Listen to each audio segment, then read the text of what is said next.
15 વર્ષથી પાલેજમાં જૂના અને જાણીતા computer, laptop, CCTV camera service, printer repairing તેમજ નવા અને જૂના કોમ્પ્યુટર લે-વેચ કરનાર. એડમિશન ફોર્મ તેમજ તમામ સરકારી ફોર્મ ઓનલાઈન ભરી આપવામાં આવશે. ભરૂચમાં રાહુલ ગાંધીના પુતળાનું દહન. પીએમ મોદીના માતા અંગેના નિવેદનનો ભાજપે સખ્ત વિરોધ કર્યો.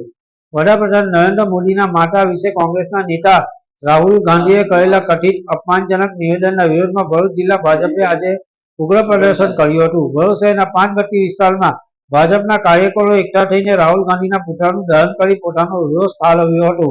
આ વિરોધ પ્રદર્શન દરમિયાન ભાજપના કાર્યકરોએ રાહુલ ગાંધી માફી માંગે અને રાહુલ ગાંધી હાય હાય જેવા સૂત્રોચ્ચાર કર્યા હતા. કાર્યકર્તાઓએ માંગણી કરી હતી કે રાહુલ ગાંધીએ તાત્કાલિક ધોરણે પોતાના નિવેદન બદલ માફી માંગવી જોઈએ. આયોજિત પ્રદર્શનમાં ભરૂચના ધારાસભ્ય રમેશ મિસ્ત્રી, ધર્મેશ મિસ્ત્રી, દિવ્યેશ પટેલ, શહેર ભાજપ પ્રમુખ જતીન શાહ સહિતના અનેક અગ્રણીઓ અને કાર્યકરો જોડાયા હતા.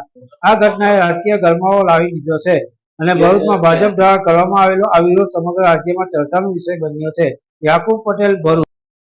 ચાલુ વર્ષના અંતમાં યોજાનારી વિધાનસભાની ચૂંટણી સંદર્ભે કેન્દ્રીય ચૂંટણી પંચ દ્વારા મતદાર સુધારણા કાર્યક્રમ ચાલી રહ્યો છે.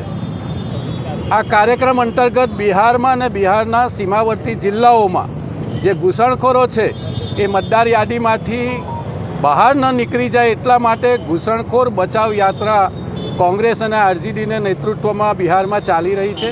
આ યાત્રા દરમિયાનના એક કાર્યક્રમમાં કોંગ્રેસ અને આરજેડીના કાર્યકર્તાઓ દ્વારા પ્રધાનમંત્રી નરેન્દ્રભાઈ મોદી અને એમના માતૃશ્રી માટે અભદ્ર ભાષાનો ઉપયોગ કરવામાં આવ્યો છે.